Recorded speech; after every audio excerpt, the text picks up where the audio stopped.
Hello, everyone. My name is Renee Moelders, and I'm here with my colleague, Samantha Mansfield, and we are very excited to be here to talk to you for the HR Huddle. We're standing in today for Jennifer Wilson and Tamara Lorzell. They're running a workshop for a group of people all day today. And so Samantha and I agreed to come and check in with you folks. And, we were getting prepared for this. We were thinking ahead about what we wanted to talk about, Samantha. And I'm really feeling it today. We wanted to talk about, we're talking to some of our clients and they are a little bit panicked. They're like in a nervous state about what's going on inside their firms and what they're having to communicate, and they're concerned about their people. And this morning when I woke up, I wasn't feeling panicked, Samantha. I was actually very calm. We just came out of the Thanksgiving holiday and I was like kind of floating on a cloud and feeling really cool and collected. And I have to tell you, starting this HR huddle, I'm not feeling that way anymore. We had a number of crises for ourselves today with this workshop and with things going on inside our business. And we're right back into the madness of 2021 and the end of 2021. So I think it's perfect. It's actually perfect that I'm feeling that way because that's our topic. That's exactly how people are feeling. They are feeling kind of bombarded and, just concerned. And then we're just approaching the year end is like coming up on us like a big wall. And so, Samantha, we had some strategies that we thought might help people, some actions that they could go and take to calm themselves down and to calm their team down. And so I wonder where you want to start with that. Well, I laugh just in the sense that we're here at the last 2 days of November. And I know with some of my coaches and in some of the sessions we've been doing is I have been emphasizing the November. So we're here in the last 2 days, and what should we be saying no to? So many of the top employees or the team members that we most rely on, one of the most common things I run into is they don't know how to say no, or they don't feel comfortable saying no. And I think what we can do is coach our managers, coach ourselves in that saying no can and is appropriate. And there are different ways that we can say no. You're not just saying, nope, that is for you to figure out. That's not being a team player. But there are techniques that we talk about all the time in teaching people the appropriate way to say no. And I think having a lesson like that, really teaching people, because when you start and you say to a professional, well, you need to say no more, you get a little physical reaction back. Like, what? I can't just say no if a partner brings me something. So teaching the appropriate ways, like we're saying, I can get to that, but can it be next week? I just had to do that with you this morning, right? You assigned something to me this week, and I just know that is not in my bandwidth. So I reached out and said, I'm happy to do that, but can we make that project due next week as opposed to this week? Something like that. Or if you've got seniors or supervisors and they're the go-to people and everything gets assigned to them, can they say, you know what, I can have somebody else on the team and I'll review it, or something along those lines. But people need to be taught how appropriate ways to say no, and then also really realize that we have to say no because we can't do it all. So that could be something to remind our managers about. Well, and even having a culture of saying no, Samantha, which, people are like, oh, a culture of that, but that the top leaders are saying no to things, or saying, is there something that we should, as a leadership team, be saying no to? Let's all look at our list and pick something and bring it back to the table and talking about it. So just like, creating this mechanism for saying no, and that it's okay to say no. So yes, I love it. So November, and we would say you only have 2 days left in November. So keep saying no in December. Yes. Keep it up. Like, don't take your foot off the accelerator of saying no to some things. Keep practicing it. Yeah, practicing it. Well, and Samantha, one of the things we wanted to loop back to was saying no to some of your clients. And we've been talking a ton at Convergence about creating capacity through culling clients. You could probably go back to some former HR huddles and you can hear others speak about that. It's come up multiple times. Jen wrote a really great blog on it recently that was published in the Journal of Accountancy. So I've heard it's required reading for some leadership teams. Firms are really seriously taking a look at saying no to some of our clients. And so, we definitely think saying no and kind of culling things back here to what's realistic for the team, because we only have so many weeks between now and whatever holiday break you're taking and then the end of the year. So we do just have to be careful what we can say yes to in that period of time. So I love where you started there, Samantha. I think November, that's really an important one. I wonder also about huddling together as a leadership team and talking about on a regular basis, what do we need to tell people?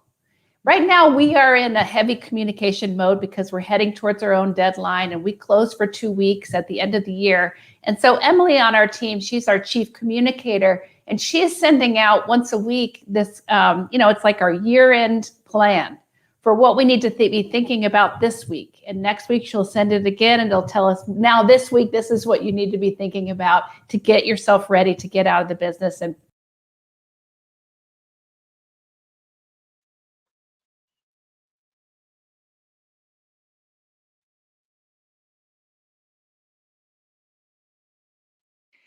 Well, okay, sorry. I think we just lost Renee. So I'm going to keep going. Pardon me for that little delay there. But what Renee was just talking about is leveraging huddles. Welcome back, Renee. yes, I just dropped right out. Sorry about that. I don't know where I was, but huddling as a leadership team to talk about what's important. And go ahead, pick it up, Samantha. Where were you going to go with it? No, I was just going to, and am I hearing a bit of an echo there, Renee? I was just going to start adding that, as the HR team, you could really listen to what are the stressors, listen for what those anxiety points are that are coming from the team. And so, I know we were treating it with some levity of trying to use no and where's the culling of clients? And you might be saying, where's that? How is that my role as an HR professional? But sometimes as leaders, we can get so mired in that day to day that we get that tunnel vision. And you can bring these ideas. You can bring ideas of, is there an initiative that we just need to hit pause on right now? Maybe this seemed very important a few months ago, and not to say it's still not, but where is it in the priority of everything? And sometimes just helping to bring that outside perspective. So in these huddles and even participating with the leadership, really listening for where is the stress and the anxiety coming from, and then just offering ideas or offering different resources. Renee and I were in a conversation with another firm and multiple directors within that firm. And one of them pointed out to the other ones that their insurance had provided the Calm app for free. So for some meditation and so forth. The rest of the leaders didn't even realize that. So you being so close to benefits and so forth, unfortunately, we get those emails of, hey, here are the new benefits in your health insurance and so on. And they never seem to come at the very moment that I'm ready to read them, right? So you tuck it away and then you forget. So there could be elements or benefits that your firm offers or your insurance offers that maybe you could bring up to the management team as well and remind that they have that to help take that 10 minutes to truly meditate, clear your mind, like floating on the cloud, like you were saying, Renee. Sometimes it really can just take, I need 15 minutes to just set everything aside and be able to focus and get back to center. And then things aren't so anxious like a long weekend can do for you. So true, Samantha. Yes. And, you were pointing to the law of seven, that people have to see see information or hear information 7 times to really get it incorporated into their brain and understand it. And then they only hear us every other time. So really it's the law of 14. They don't read our email or they don't listen to the voicemail that we left on their machine. And so we just have to say things multiple times to people. And so not saying, oh, I already told them about the Calm app. They know that we have it. But, reminding them about the Calm app and maybe even offering during an all hands meeting, hey, look, let's all meditate together for 8 minutes. I've got this brief little meditation here. Let's check it out. Let's do it together.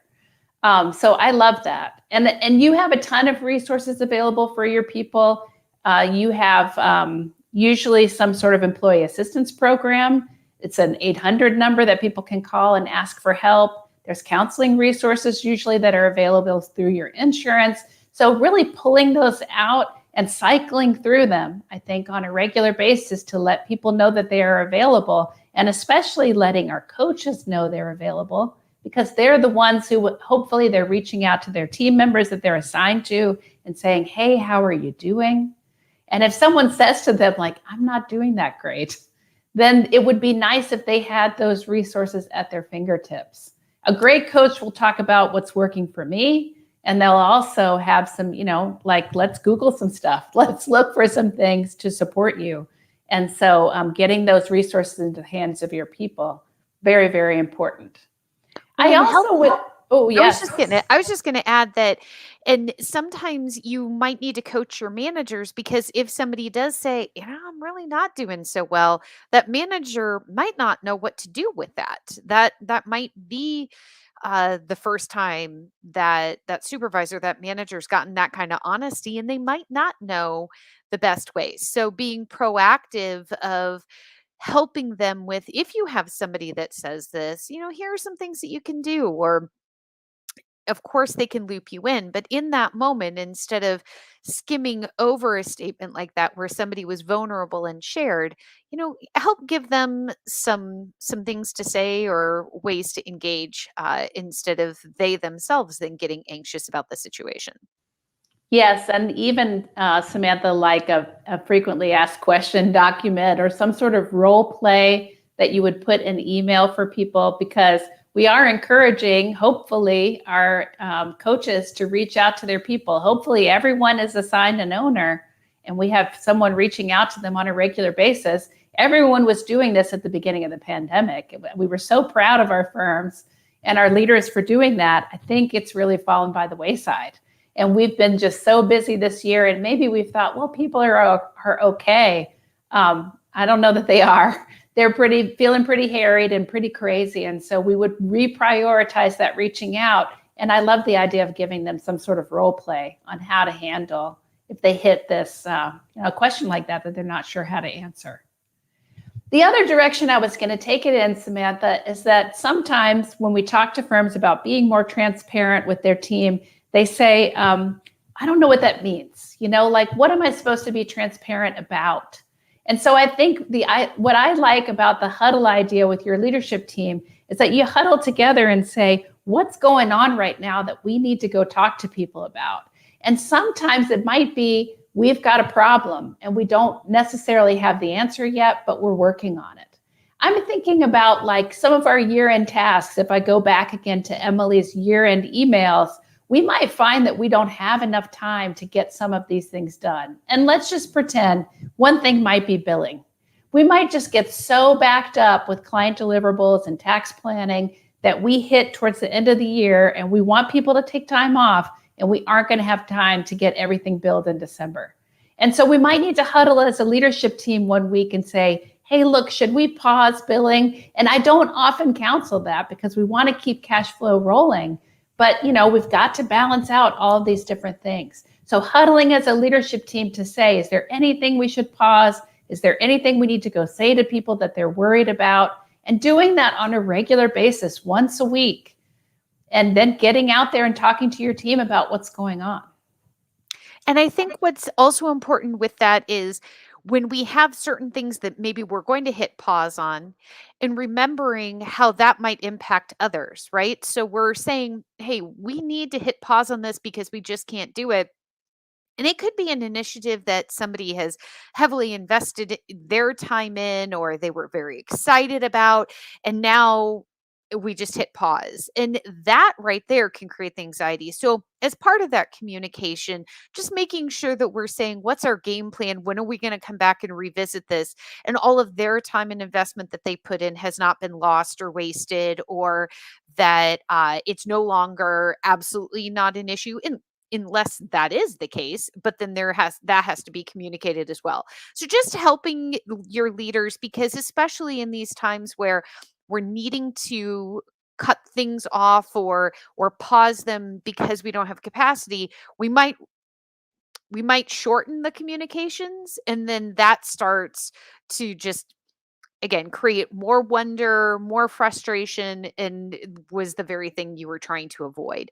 So just keeping that in mind with the communication strategy on those kinds of decisions as well. Yeah, who's this going to impact? Exactly. Right. Like stopping to say to each other, who is this decision going to impact and who do we need to go talk to?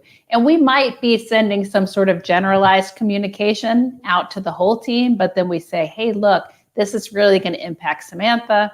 So Renee, can you get on the phone with her and have a quick conversation before we send the email?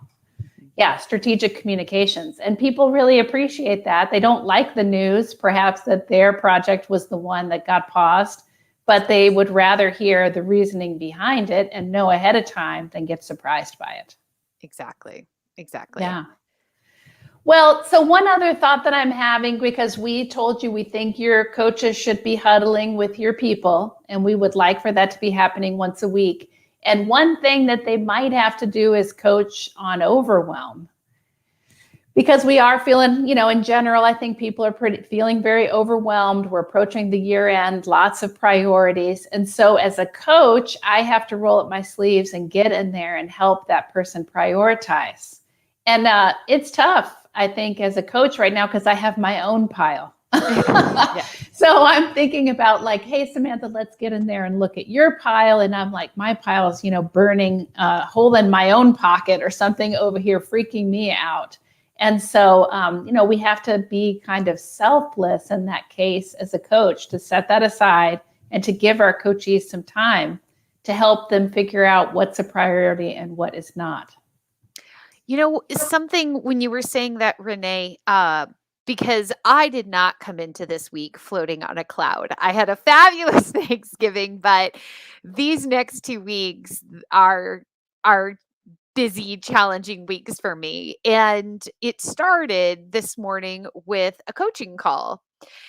And yet, one of the things I was really thinking about when I was talking to you is I just went into that call saying, I can't multitask. I can't do anything else while I'm on this coaching call. This time is with this coachee, and it doesn't matter. Everything else is still going to be there when this is done. And so just being absolutely present and being able to help that person and help them with their overwhelm, because they were really feeling that this morning and they felt like their brain was going in a million directions and just, I don't even know where to start. That was exactly the call we had this morning. And I felt lighter by the end of that because I knew that time was well spent. And that time was investing in somebody else and helping them to get more focused and be more successful with their close of the year here. And so one tip I have is just be present.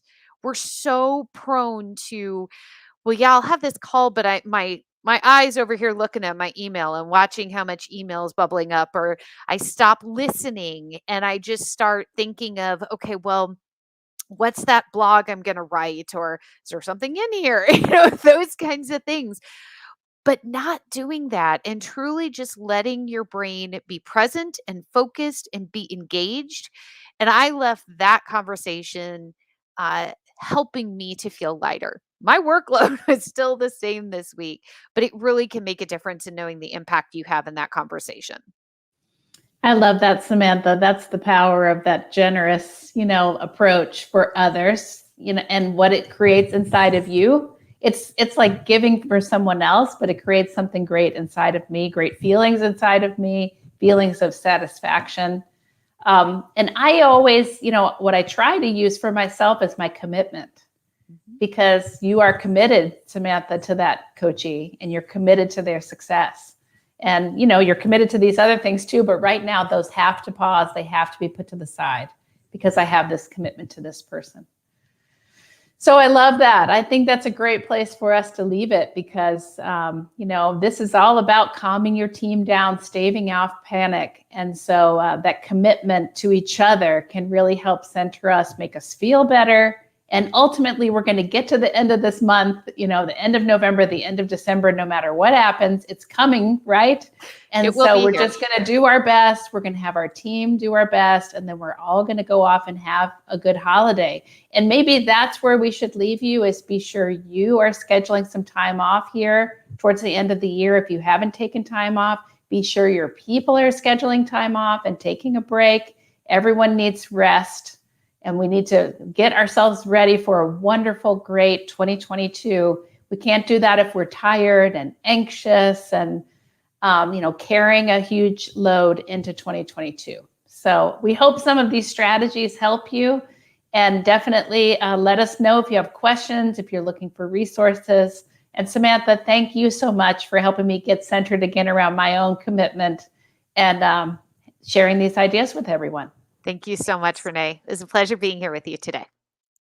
Have a great day, everyone.